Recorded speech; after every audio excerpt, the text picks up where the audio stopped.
బిడ్డలందరికీ నా హృదయపూర్వకమైన వందనాలు తెలియజేస్తా ఉన్నాను. ఇంతవరకు దేవుడు మనల్ని కాచి కాపాడి భద్రపరిచి క్షేమాన్నిచ్చి తన ఉచితమైన కృప చేత దేవుడు మనందరినీ సంరక్షిస్తూ సజీవ లెక్కలో ఉంచి ఆయన స్తుతించే భాగ్యాన్ని, ఆయన కనపరిచే భాగ్యాన్ని, ఆయన మహిమపరిచే భాగ్యాన్ని దేవుడు మనకందరికీ దయచేసిన విధానాన్ని బట్టి దేవుడి స్తుతించడం అనేది ఎంతైనా ప్రయోజనకరం, ఆశీర్వాదకరమని దేవునికి వాక్యం శ్రమిస్తూ ఉంటాం. ఈ యొక్క దినాలలో మనం చూసినట్లయితే ఈరోజు ఒక ప్రత్యేకమైన రోజుగా ఉంది. ఎందుకంటే ప్రపంచం అంతా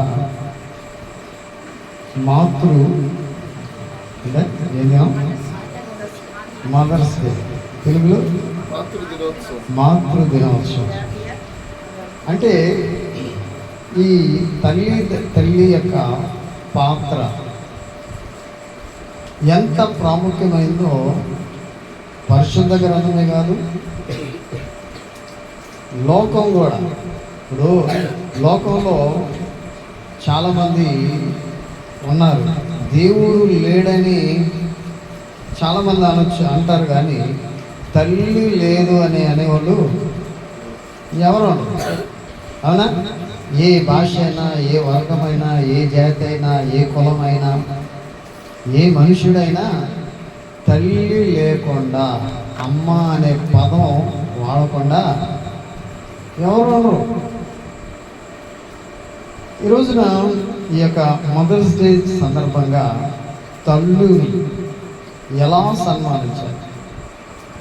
తల్లిని సన్మానిస్తే, తల్లిదండ్రుని సన్మానిస్తే దేవుడు ఎంతటి ఉన్నత స్థానంలోనికి తీసుకెళ్తాడో పిల్లలు జాగ్రత్తగా వినాలి. ఎందుకంటే ఇప్పుడు తల్లులైన వాళ్ళు కూడా వారికి తల్లిదండ్రులు ఉన్నారు కాబట్టి వారిని కూడా గౌరవించడం నేర్చుకోవాలి. అందుకే పరిశుద్ధ గ్రంథంలో నుండి దేవుని యొక్క మాటలు మనం పొందాం. అపోస్తుడైన పౌలు ఎఫెసీ సంఘానికి ఒక పత్రిక రాస్తా ఉన్నాడు. రాస్తూ మొదటి 1, 2, 3 వచనాల్లో ఆయన చెబుతున్న మాటల్ని మనం ఒకసారి జాగ్రత్తగా ఆలోచన చేద్దాం. ప్రియదేవుని బిడ్డలారా, చదివినట్లయితే,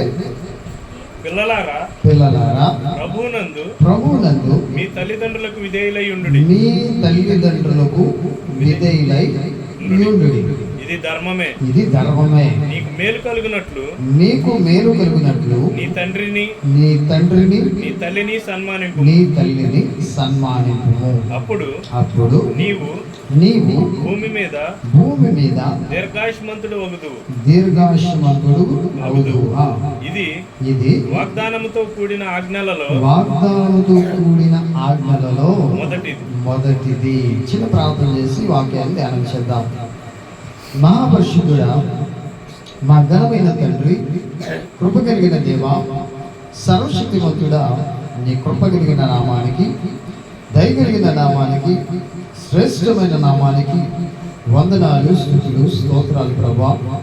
ఈ యొక్క సాయంత్రకాల సమయంలో ఇప్పటి వరకు బిడ్డలు పాటల ద్వారా నేను మరిపరిచి యోగ్యత దయచేసినందుకు స్తోత్రాలు. అంత మాత్రమే కాదు, నీ లేఖనాలు చదువుకున్న ఆయన ఉత్తర పత్రాలుగా అయ్యా నీ బిడ్డలు అయ్యా తండ్రి చదువుకు ఇచ్చిన కృపను బట్టి స్తోత్రాలు. ప్రార్థించిన బిడ్డను బట్టి స్తోత్రాలు తండ్రి, నీకే స్తోత్రాలు.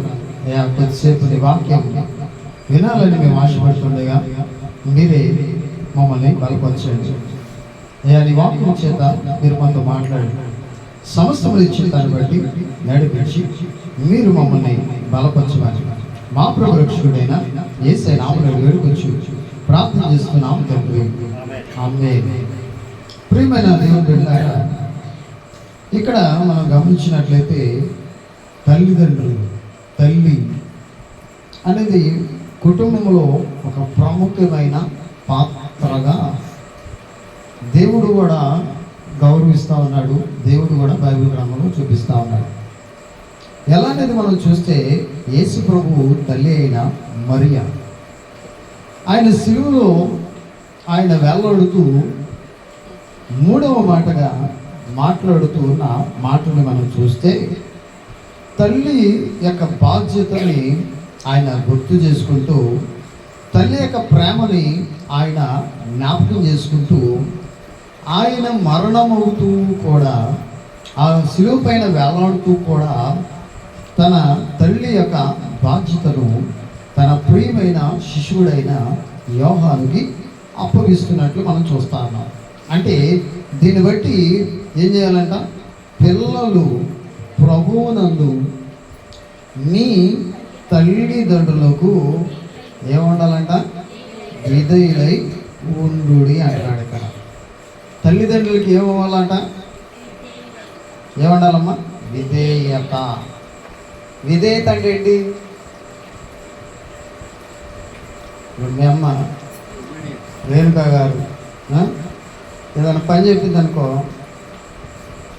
ఏంటి ఆ పేరు? ఐషి. పోమ్మా, నాకే చెబుతావేంటి, అన్నగా చెప్పచ్చుగా అన్నావు అనుకో, అది విధేయత.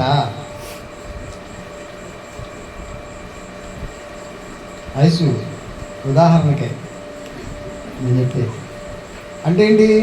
అది విధేయత కాదు, అవునా? అంటే ఏంటి? తల్లిని గౌరవించటం అంటే, తల్లిని సన్మానించడం అంటే, ప్రేమించడం అంటే విధేయత. అంటే ఆమె మాటని తూచా తప్పకుండా పాటించడం అనేది చాలా ప్రాముఖ్యమైనది. ఇది నేను చెబుతున్న మాట కాదు, తల్లిని దేవుడు నీకు అనుగ్రహించాడు కాబట్టి వారి మాట వినవలసిన బాధ్యత పిల్లల పైన ఉన్నది. ఏమనుకోవచ్చు, నేను అప్పుడప్పుడు జోయిల్ డైలాగ్ వినపడతా ఉంటుంది, నేను పెద్దోడిని అంటూ ఉంటాడు. నువ్వు ఎంత పెద్దోడు అయినా, ఎంత ఎత్తు ఉన్నా తల్లి మాటని వినాలి, లోబడాలి, విధేయత చూపించాలి. ఇక్కడ వాక్యం చెప్తా ఉంది. ఎందుకంటే తల్లి పాత్ర అనేది చాలా ప్రాముఖ్యంగా దేవుడు ఆయన చూసినట్లయితే పరిశుద్ధ గ్రంథంలో ఆయన చక్కగా రాయించాడు. నిజంగా మనం ఒకసారి ఆలోచన చేస్తే, ఆమె గర్భములో నిన్ను పిండముగా దేవుడు తయారు చేసినప్పటి నుండి ఎన్నెళ్ళు 9 నెలలు ఏం చేస్తుందో తెలుసా? నీ గురించి ఎంత కేర్ తీసుకుంటుకో, ఎంత జాగ్రత్త తీసుకుంటుకో. ఆమెకి ఇష్టం ఉన్న పదార్థాలు తినాలనిపించినా ఏం చేస్తుంది? తన కడుపులో మోస్తున్న పిల్లల కోసం ఏం చేస్తుంది తెలుసా? తన నోరుని ఏం చేస్తుంది? కట్టుకుంటుంది. అలాగా నెలలు పెరిగే కొద్ది ఏమవుతా ఉండదు తెలుసా? ఏమవుతా ఉండదు? వాళ్ళకి బరువు అయిపోతూ ఉంటారు, పెరుగుతూ ఉంటుంది. అంటే ఆ యొక్క గర్భం పెరిగే కొద్ది ఏం చేస్తూ ఉంటుంది అంటే, పెరిగే కొద్ది ఆమెకి చాలా ఇబ్బందులు, చాలా హెల్త్ ప్రాబ్లమ్స్ కూడా వస్తూ ఉంటాయి. ఈ హెల్త్ ప్రాబ్లమ్స్ను కూడా పక్కన పెట్టి ఏం చేస్తూ ఉంటుంది? ఆ గర్భాన్ని మోస్తూ ఉంటుంది. మోసి కన్న తర్వాత కూడా పిల్లల పట్ల ఎంత జాగ్రత్త వహిస్తారో తెలుసా? కుయ్యని ఏడ్చినా, గీ పెట్టిన నిద్ర మానుకొని నిద్ర కాచుకున్న రోజులు తల్లిదండ్రులు అనుభవించారు. ఈరోజు నా పిల్లలకి అర్థం కావట్లా. కోరింది తెచ్చి పెడుతున్నారు కదా, కోరింది తింటున్నాం కదా, తింటున్నారు కాబట్టి తల్లిదండ్రుల యొక్క ప్రాముఖ్యత, విలువ ఈ రోజున పిల్లలకి అర్థం కావట్లా.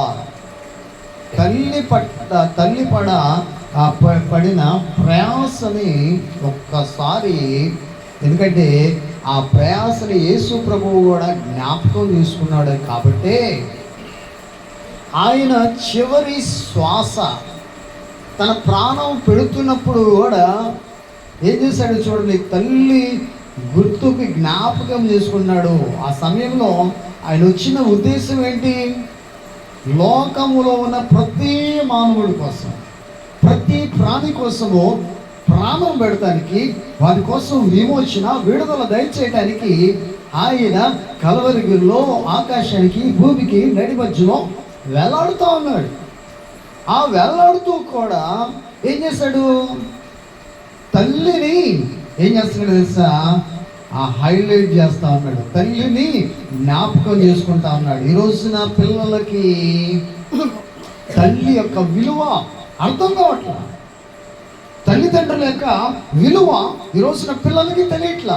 వారు ఎలా కష్టపడి మనకి కావలసిన ప్రతి అవసరత తీరుస్తున్నారో, ప్రతి అవసరాన్ని చూస్తున్నారో ఈ రోజున పిల్లలకి అర్థం కావట్లేదు.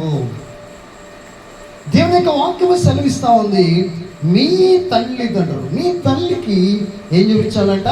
విధేయత చూపించాలి. మీ కోరిన బట్టలు, మీ కోరిన తిండి పెడుతున్నారా లేదా? ఇప్పటి వరకు అంటే పెరిగిన మనము కావచ్చు, పెరిగిన మనందరం కావచ్చు, మన తల్లిదండ్రులు జాగ్రత్తగా చూసుకోకపోతే ఇప్పుడు మనం పెరిగి మళ్ళా మనకు పిల్లలు కలిగే వాళ్ళ సరే ఆలోచించేది. ఇప్పుడు గవర్నమెంట్ ఇప్పుడున్న పిల్లలు తెలుసుకోవాల్సింది, నేర్చుకోవాల్సింది ఏంటో తెలుసా? తల్లిని ఏం చేయాలి? విధేయత. పోమ్మ, నీకేం తెలియదు అన్నారా? ఏమన్నా అన్నావా? నీకేం తెలియదు పో మమ్మీ. ఏదైనా ఎడ్యుకేషన్ సంబంధించిన దాంట్లో ఇప్పుడు ఏదో నీ చదువు విషయంలో ఏదైనా సలహా చెప్పింది అనుకో, అనేమంటారు ఎవరైనా, నీకేం తెలుసమ్మా. ఎందుకంటే నీకంటే తక్కువ చదువుకొని ఉండొచ్చు, ఎలాంటి వాళ్ళైనా కావచ్చు. ఏం చేయాలంట? నేర్చుకోవాల్సిన మాట ఏం చేయాలంట? విధేయత చూపించిన వారి జీవితము దేవుడు ఉన్నతంగా తీర్చిదిద్దగలడు. ఉదాహరణకి మనం గమనిస్తే ఒక సమూయేలు తల్లి మాటని వినగలిగాడు కాబట్టి, తల్లి చెప్పినట్లు విన్నాడు కాబట్టి ఆయనని తీసుకెళ్ళి ఏలీ ప్రవక్త దగ్గర ఆ మందిరంలో, షిలోహు అనే మందిరంలో వదిలిపెట్టినా ఏం చేశాడు? ఆ మాట వినబట్టే కదా మందిరంలోకి వెళ్ళింది. ఆ మందిరంలోకి వెళ్ళి మందిరంలో ఏలీ ప్రవక్త దగ్గర ఆ పెరుగుతూ దేవుని మందిరంలో దేవుడి సన్నిధిలో ఎదుగుతున్నాడంటే కారణం ఆ మాట వినబట్టే కదా. అంత మాత్రమే కాకుండా సమూయేలు ఎలా తీర్చిదిద్దబడ్డాడు? ఒక న్యాయాధిపతిగా, రాజులు ఎన్నిక చేసే వ్యక్తిగా, ఒక ప్రవక్తగా దేవుడు అంతటి ఉన్నత స్థాయిని ఇచ్చగలిగాడంటే కారణం ఏం నేర్చుకున్నాడు అక్కడ? విధేయత. ఒక వ్యక్తి పైకి రావాలంటే, ఒక వ్యక్తి ఉన్నత స్థానంలోనికి రావాలంటే నిన్ను కన్న తల్లిదండ్రులను సన్మానించటం. ఎందుకంటే నిర్మాకాండంలో ఇజ్రాయేలీయులకి ఇచ్చిన ఆజ్ఞ 20:12 రాస్తున్న మాట ఒకసారి మనం చదివితే అక్కడ కూడా ఒక మాట రాయబడింది. అది కూడా అదే మాట, నీ దేవుడైన యెహోవా నీకు అనుగ్రహించు దేశంలో నీవు దీర్ఘాయుష్మంతుడగునట్లు నీ తండ్రిని నీ తల్లిని సన్మానించుము అంటున్నాడు. ఇక్కడ ఏం చేయాలి? దీర్ఘాయుష్ కావాలంటే విధేయత ఒకటి, రెండోది దీర్ఘ ఆయుష్. ఇప్పుడు మీరు పుట్టినరోజు చేసుకోవాలా లేదా? పుట్టినరోజు చేసుకోవాలంటే ఇంకో సంవత్సరం నెక్స్ట్ ఇప్పుడు 24లో ఒకవేళ బర్త్డేస్ ఉంటే చేసుకోవచ్చు. మరలా ఈ 24లో అయిపోయిన వాళ్ళు 25లోకి వెళ్ళాలంటే ఎవరి కృప కావాలి? మొదటిగా దేవుడు కావాలి. రెండోది దీర్ఘాయుష్ పెంచేది ఎవరో తెలుసా? తల్లిదండ్రుల్ని సన్మానించడం అంటే ఏంటి?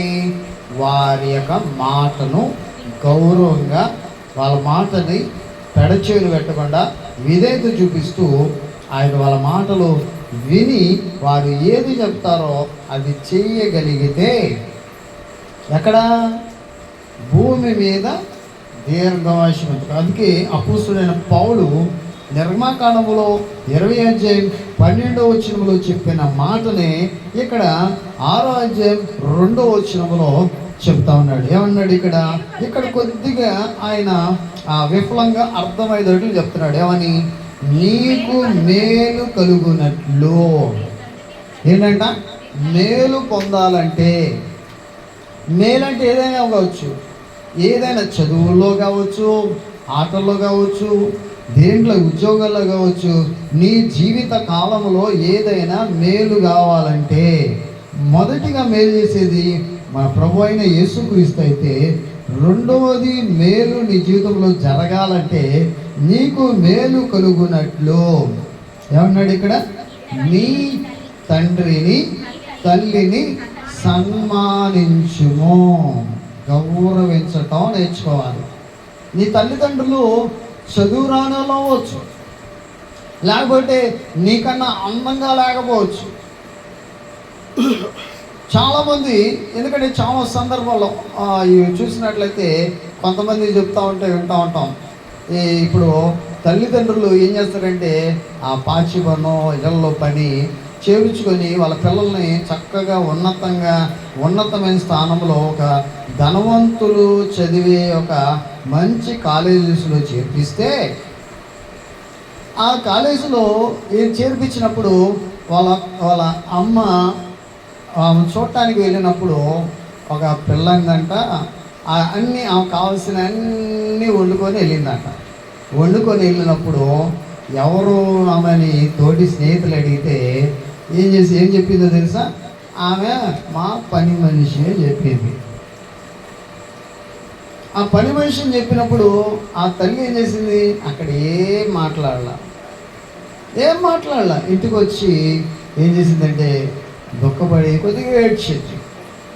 అంటే తల్లిదండ్రుల్ని ఎంత అవమానించే తరము ఈ రోజులో కనపడుతుందో మనం చూడొచ్చు. ప్రియదేవుని బిడ్డలారా, ఈరోజు చూసినట్లయితే నీకు చదువు ఉంది కదా, జ్ఞానం ఉంది కదా, అందం ఉంది కదా, తెలివితేటలు ఉన్నాయి కదా అని నువ్వు కొద్దిగా చిన్న ప్రాయములో నుండి కొద్దిగా యవ్వన ప్రాయంలోనికి అడుగు పెట్టగానే హీరో అనుకుంటా ఉంటాడు.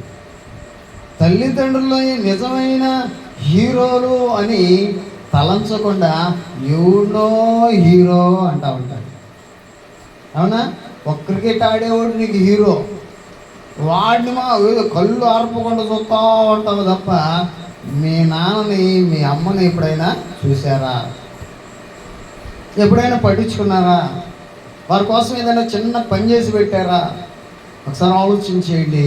ఎందుకంటే ఇక్కడ అన్నాడు, ఏ మేలు పొందాలన్నా, ఏ మేలు మీ జీవితంలో మీరు పొందుకోవాలన్నా ఏం కావాలంట? ఫస్ట్ ఆఫ్ ఆల్ మనం చేసిన తల్లిదండ్రులను సన్మానించాలి. ఒకటి విధేయత చూపించాలి, రెండోది సన్మానించాలి. వింటున్నావా? ఎందుకంటే వాళ్ళని ధిక్కరించకూడదు అండి. వాళ్ళు ఏది చెబుతారో విని దానికి సౌమ్యంగా, అంటే సమాధానంగా నువ్వు ఆన్సర్ ఇవ్వాలి. కానీ ఏం చేయాలి తెలుసా?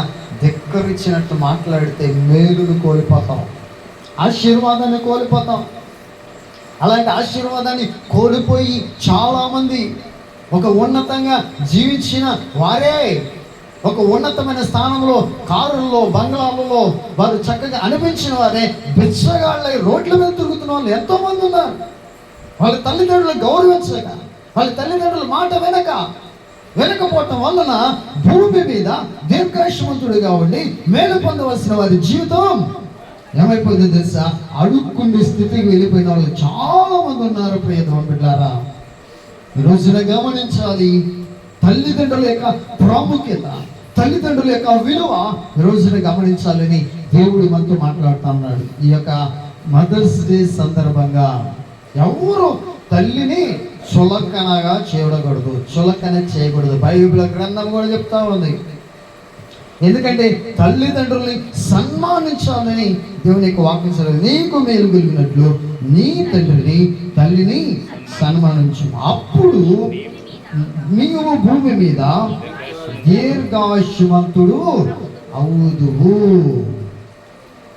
నెక్స్ట్ పుట్టినరోజు చేసుకోవాలంటే, ఇంకా ఎన్నోకమైన జన్మదినాలు చేసుకోవాలంటే ఏం చేయాలంట? ఏం చేయాలి? వాడిని సన్మానిస్తేనే కదా నీకు కావాల్సినవన్నీ ఇచ్చేది. సన్మానించకపోతే ఎక్కడ వస్తాయి, ఎలా దొరుకుతాయి?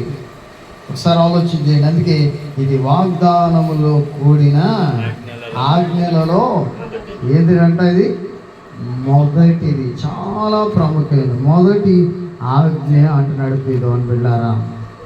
ఎందుకంటే ఈ తరం ఎలా ఉందంటే, సామెతల గ్రంథకర్త రాస్తున్నాడు 30:11 అంటున్నాడు. ఇక్కడ ఏమన్నాడు చూడండి, అక్కడ తమ తండ్రిని శపించుచు తల్లిని దీవించని తరము కలదు.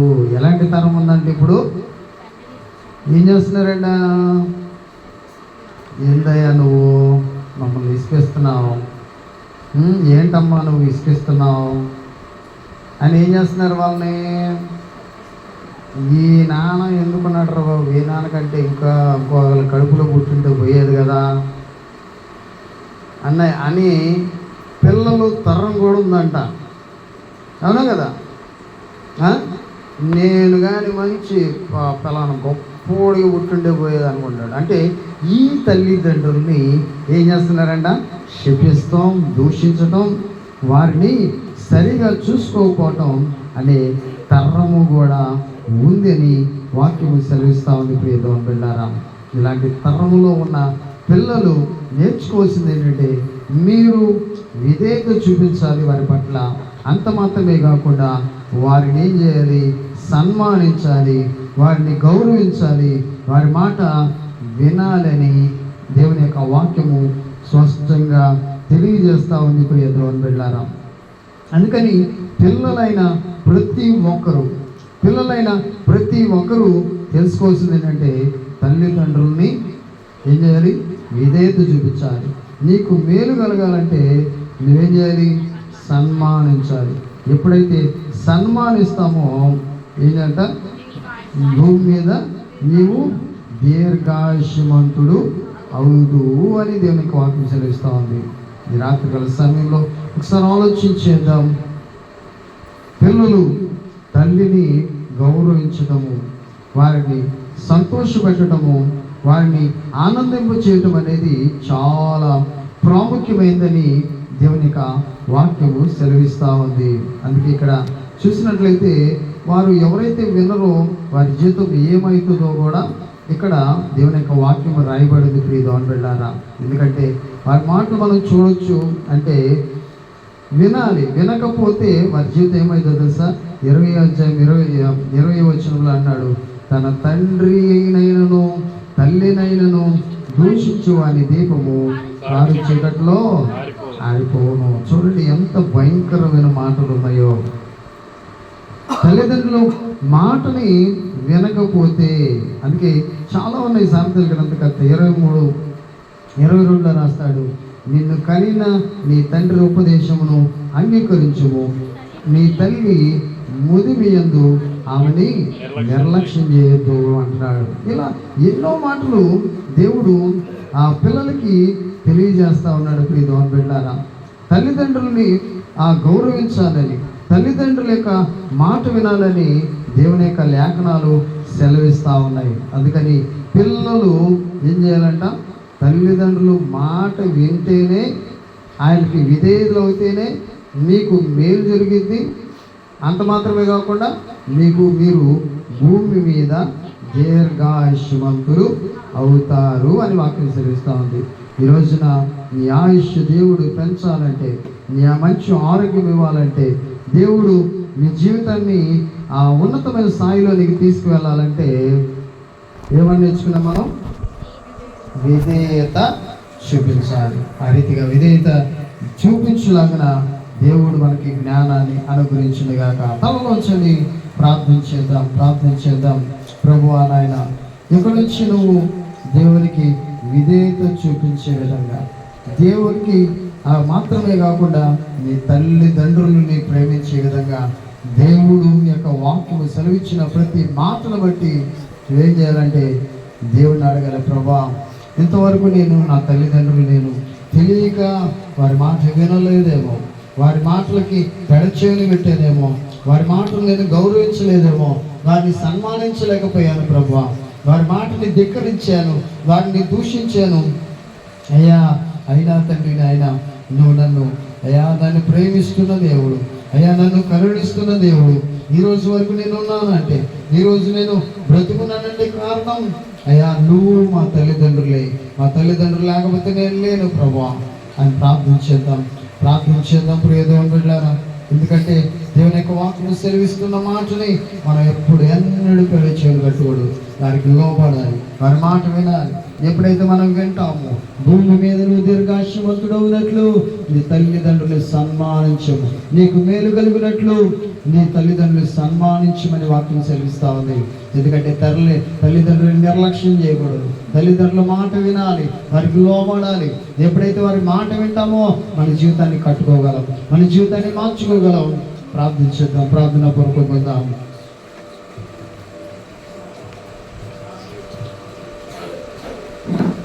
పరిశుద్ధుడా, ప్రేమగల తండ్రి, కృప కలిగిన దేవ, సర్వోన్నతుడ, సర్వశక్తిమంతుడైన దేవ, మీ ఘనమైన నామమున స్తుతిస్తున్నాము. గడిచిన ప్రభుదినం నుండి ప్రభుదినం వరకు మీ రెక్కల నీళ్ళలో భద్రపరిచి ఈ పరిశుద్ధ పునరుద్ధాన ప్రభుదినంలోనైనా ఈ సాయంత్ర సమయంలో మీ పాదార్చనలు చేరి మేము స్తుతించి మహిమపరిచే కృపనిచ్చినందుకే స్తోత్రాలు చెల్లిస్తున్నాం. మహోన్నతుడ, మహాగరుడ మీకు స్తోత్రాలు, అద్భుతకరుడ, ఆశ్చర్యకరుడ మీకు స్తోత్రాలు. నిన్న నేడు నిరంతరము ఏకరీతిగా ఉన్న దేవా మీకు స్తోత్రాలు. మా కొండ, మా కోట, మా ఆశ్చర్యకరమైన దేవా మీకు వందనాలు చెల్లిస్తున్నాం. గొప్ప దేవుడు, ఉన్నతులు, సర్వోన్నతులు నేను మీకు వందనాలు చెల్లిస్తున్నాను. నైనా ఏ యోగ్యత నేను మమ్మల్ని ప్రేమించి ఈ శ్రేష్టమైన సమయంలో మీ పాదాలు పట్టుకుని కృపణించినందుకే స్తోత్రాలు చెల్లిస్తున్నాం. అయ్యా, ఎక్కడైతే ముగ్గురు కూడి నా నామం స్తుతిస్తారో వారి మధ్యలో నేను ఉంటానని సెలవిచ్చిన దేవా మీకు వందనాలు. మా మధ్యలో మీరు ఉన్నందుకే స్తోత్రాలు. అయ్యా అయినా పాటల ద్వారా మీరు మహిమ పొందినందుకు స్తోత్రాలు. మీ దాసులు నిలబెట్టినైనా మాతో మాట్లాడిన ప్రతి మాటకై కృతజ్ఞతాస్తుతులు స్తోత్రాలు చెల్లిస్తున్నాం. నైనా తల్లిదండ్రులకు విధేయులుగా ఉంటే ప్రభా అయా దీర్ఘాయుష్నిస్తానని చెప్పింది దేవా స్తోత్రాలు చెల్లిస్తున్నాం. అదే తల్లిదండ్రులకి నైనా అయా లోబడకపోతే, వ్యతిరేకంగా ఉంటేనైనా వారి దీపము కారు చీకట్లో ఆరిపోతుందని ప్రభా మీ దాసుల ద్వారా మాతో మాట్లాడినందుకే స్తోత్రాలు చెల్లిస్తున్నాం. అయా మీ వాక్యం విని వాక్యానుసారంగా జీవించే భాగ్యం దయచేయండి. నైనా విత్తబడిన వాక్యం ప్రభా మా హృదయాల్లో నీరు కట్టి ఫలింపచ్చి నడుచున్నాం తండ్రి మీకు స్తోత్రాలు. ఈ సమయంలో చేరుచిన ప్రతి ఒక్క బిడ్డను పేరు వరుసను దీవించండి, ఆశీర్వదించండి. నాయన మదర్స్ డే సందర్భంగా ప్రభా అయా తల్లులను కూడా దీవించండి. నాయన తమ బిడ్డలకు ఏ విధంగా అయా మార్గదర్శకం చేయాలో, ఏ విధంగా నడిపించాలో ప్రభా తల్లులకు కావాల్సిన జ్ఞానం దయచేయండి. మీ జ్ఞానంతో నింపండి ప్రభా మీకు స్తోత్రాలు చెల్లిస్తున్నాం. అయా మీకు వందనాలు ప్రభా. అయా కలువరి శిలువలో ఉండి కూడా ప్రభా అయా మీ బాధ్యతను మీరు విస్మరించలేదు నాయన, మీకు స్తోత్రాలు చెల్లిస్తున్నాం. అమ్మా ఇదిగో అయ్యా, ఇదిగో సోదరికి చెప్పింది, ఇదిగో నీ తల్లి అని చెప్పింది దేవా స్తోత్రాలు. అలాగే ప్రభా అమ్మా ఇదిగో నీ కుమారుడు అని చెప్పింది దేవా స్తోత్రాలు చెల్లిస్తున్నాం. అయా ప్రతి విషయంలోను ప్రభా అయా మాకు మాదిరికరంగా అయా మాకు మాదిరి ఉంచినందుకు స్తోత్రాలు చెల్లిస్తున్నాం. నైనా మీకు వందనాలు ప్రభా. అయా మీరు చేసిన మేలులు, ఉపకారాలు, అద్భుత కార్యాలు, ఆశ్చర్య కార్యాలను బట్టి ఈ రాత్రి వేళ కృతజ్ఞతాస్తుతులు స్తోత్రాలు చెల్లిస్తున్నాం. నైనా మీకు వందనాలు. ఇంకా మా బిడ్డలనైనా అయా పై చదువుల కోసం నేను కాలేజీలకి, స్కూళ్ళకి వెళ్తూ ఉండగా ప్రభా అయా మీ రెక్కల నీళ్ళలో భద్రపరచండి. వారు వేసే ప్రతి అడుగులోను, మాట్లాడే ప్రతి మాటలోను, నడిచే నడతలోను నైనా అయా క్రమం కలిగినైనా అయా మీకు వందనాలు చెల్లిస్తున్నాం. మీ బిడ్డలుగా ఉండడానికి ప్రభు దయచేయమని నడుచున్నాం తండ్రి మీకు స్తోత్రాలు. లోకమునకు వేరే జీవించే భాగ్యం దయచేయమని నడుచున్నాం. నైనా ఈ రాత్రి వాళ్ళు చేరవలసిన ప్రతి ఒక్క బిడ్డను పేరు వరుసను దీవించండి, ఆశీర్వదించండి. అయ్యా ఎవరెవరైతే రాక వెనుకబడి ఉన్నారో మరో ప్రభు దినంలో నైనా మాతో చేరి మేము స్తుతించే భాగ్యం దయచేయమని, మీ ప్రభు చేత బలపరచమని, ఈ కోడికి అంతైనా మీ నామ మహిమార్థమై జరిగించినందుకే మహిమకంతా ప్రభావాలు మీరు పొందమని నేను ఈ సమయంలో మా గృహానికి వెళ్తూ ఉండగా దీవించి ఆశీర్వదించి క్షేమం ఇచ్చి పంపించండి. మరో పరిశుద్ధ పునరుద్ధాన ప్రభు దినంలో ఈ రీతిగా మేమంతా చేరి మేము స్తుతించి మహిమపరిచే వరకు మీ కృప కాపుదల మాతో ఉంచి మమ్మల్ని నడిపించమని మా ప్రభువును మా రక్షకుడైన నజరేయుడైన యేసుక్రీస్తు పరిశుద్ధ నామములో కృతజ్ఞతాస్తుతులు చెల్లించి ప్రార్థిస్తున్నాం తండ్రి. ఆమేన్. పరలోకమందున మా తండ్రి, నీ నామం పరిశుద్ధపరచబడుగాక, నీ రాజ్యం వచ్చునుగాక, నీ చిత్తం పరలోకము భూమి మీద నెరవేరుగాక. మా కోసం నా వెలుగు రాజ్యం మా రుణం సృష్టించుటక రుణము క్షమించు, మా శోధనకి స్థాపించు. ఎందుకనగా రాజ్యం బలము శక్తి మహిమ నిరంతరం నీవేనా తండ్రి. ఆమేన్. మన పరమ తండ్రి అయిన దేవుని ప్రేమ, కుమారుడైన యేసుక్రీస్తు యొక్క కృప, పరిశుద్ధాత్మిక అన్యోన్య సహవాసం నిత్యమెల్లప్పుడు సదాకాలం మన కుటుంబాలకి తోడుగా ఉండి, అలాగే కాని వాసులందరికీ సదాకాలం తోడుగా ఉండి నడిపించునుగాక. ఆమేన్. ఆమేన్.